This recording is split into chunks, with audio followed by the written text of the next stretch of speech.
Halo sahabat ceria, gimana nih kabarnya? Semoga sahabat ceria semuanya sehat selalu dan selalu dilimpahi kebahagiaan. Tetap semangat, tetap jaga kesehatan. Semoga apa yang kita lakukan dapat bermanfaat bagi kita dan semua orang. Sahabat ceria, bertemu lagi sama aku Rina di video praktikum kali ini. Nah, video praktikum kali ini akan membahas mengenai uji golongan darah. Apa sih pentingnya kita mengetahui apa itu golongan darah? Nah, penasaran kan? Kalau penasaran, yuk simak video ini sampai selesai ya. Happy watching! Sahabat ceria, tujuan praktikum kita kali ini yaitu untuk menentukan golongan darah seseorang dengan sistem AB0 dan sistem resus. Adapun alat dan bahan yang diperlukan antara lain alkohol swab atau kapas yang sudah berisi alkohol, lancet device, blood lancet, kartu uji golongan darah, atau kalau tidak ada bisa menggunakan kaca preparat, tusuk gigi, dan tentunya harus ada sampel darah yang akan diuji. Adapun cara kerja yang harus dilakukan, yang pertama, bersihkan ujung jari dengan alkohol atau alkohol swab. Yang kedua, tusuk ujung jari dengan blood lancet. Yang ketiga, pijat-pijat ujung jari agar darah mudah keluar.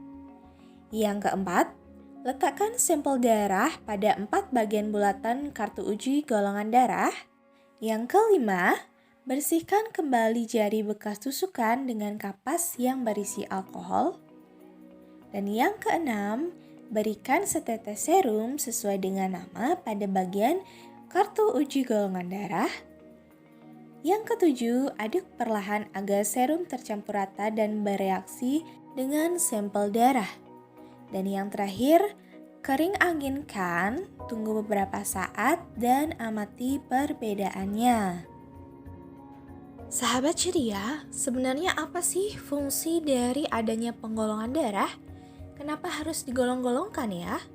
Nah, jadi fungsi dari penggolongan darah itu diantaranya untuk mengetahui golongan darah seseorang, sehingga dapat dijadikan acuan dalam memilih pasangan yang memiliki golongan darah yang sesuai sehingga tidak menghasilkan keturunan yang cacat.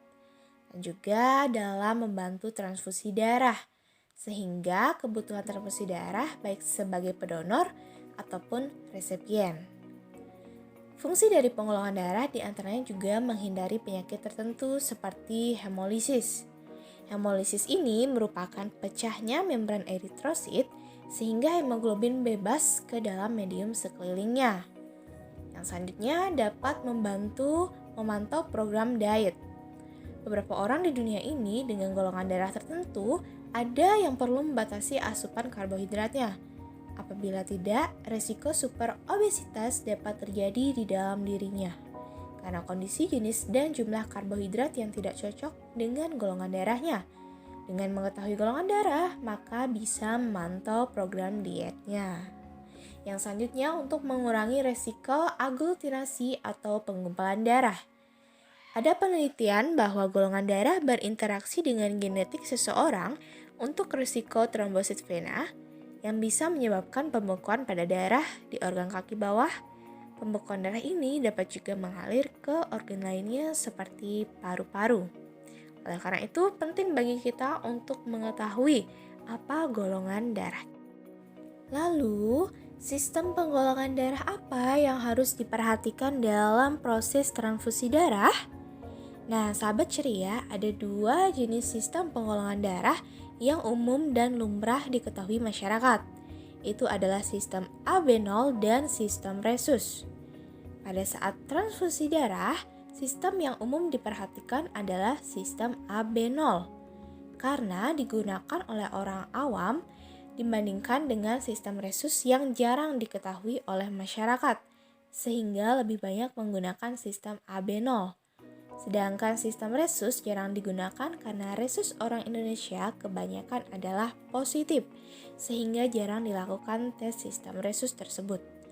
Di samping itu, sistem AB0 ini juga perlu diketahui agar dalam proses transfusi darah tidak sampai terjadi penggumpalan atau aglutinasi yang menyebabkan kebahayaan terhadap jiwa dan raga dari donor ataupun resipien. Sahabat ceria, mari kita identifikasi bersama golongan darah dari kartu uji yang akan aku tampilkan di akhir slide. Nah, ini adalah panduan atau acuan kita dalam melakukan uji golongan darah. Jadi, orang yang bergolongan darah A itu terlihat pada kartu uji golongan darah jika ditetesi anti A itu akan mengalami penggumpalan, ditetesi anti B tidak mengalami penggumpalan, dan ditetesi serum anti AB mengalami penggumpalan. Orang yang bergolongan darah B itu pada kartu uji golongan darah jika ditetesi serum anti A tidak terjadi penggumpalan, ditetesi serum anti B terjadi penggumpalan, ditetesi serum anti AB terjadi penggumpalan. Pada orang yang bergolongan darah AB, jika ditetesi serum anti A, anti B, anti AB itu akan terjadi penggumpalan. Dan jika seseorang bergolongan darah 0, jika ditetesi serum anti A, anti B, dan anti AB tidak terjadi penggumpalan sama sekali. Dan untuk sistem resus, jika ditetesi dengan anti resus mengalami penggumpalan, itu dipastikan seseorang beresus positif. Namun jika tidak terjadi penggumpalan, maka seseorang tersebut beresus negatif. Namun masyarakat Indonesia kebanyakan beresus positif. Nah, sahabat ceria, mari kita identifikasi bersama. Ibu Widuri itu memiliki golongan darah jenis apa? Nah, jadi pada kartu uji golongan darah itu sudah terlihat bahwa pada saat ditetesi anti A itu tidak mengalami penggumpalan, pada saat ditetesi anti B itu tidak mengalami penggumpalan, pada saat ditetesi anti AB juga tidak mengalami penggumpalan. Maka dapat disimpulkan bahwa Ibu Widuri itu golongan darah jenis 0. Dan untuk anti RH itu menggumpal. Berarti bisa disimpulkan RH dari golongan darah Ibu Widuri itu adalah plus. Jadi Ibu Widuri bergolongan darah 0+. Nah, sekarang kita identifikasi golongan darah dari Ibu Rita. Pada kartu uji golongan darah tersebut, jika ditetesi dengan anti A, itu tidak terjadi penggumpalan. Ditetesi anti B juga tidak terjadi penggumpalan. Ditetesi anti AB tidak terjadi penggumpalan, maka dapat disimpulkan bahwa Ibu Rita memiliki golongan darah 0. Sedangkan saat ditetesi anti RH itu mengalami penggumpalan, maka dapat dipastikan bahwa Ibu Rita memiliki resus positif. Jadi dapat disimpulkan Ibu Rita memiliki golongan darah 0 positif. Nah, sekarang kita akan mengidentifikasi golongan darah dari Bapak Danang. Pada kartu uji golongan darah itu sudah terlihat bahwa saat ditetesi anti A itu tidak terjadi penggumpalan, ditetesi anti B terjadi penggumpalan, ditetesi anti AB terjadi penggumpalan, dan dapat disimpulkan bahwa Bapak Danang memiliki golongan darah yaitu B. Untuk resusnya, saat ditetesi antiresus itu darahnya mengalami penggumpalan. Maka dapat dipastikan bahwa Bapak Danang memiliki resus positif. Oleh karena itu dapat disimpulkan Bapak Danang memiliki golongan darah B positif.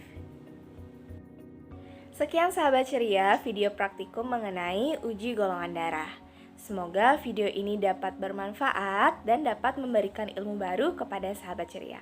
Aku mohon maaf jika ada kesalahan dan sampai jumpa. Ingat like, comment, and subscribe.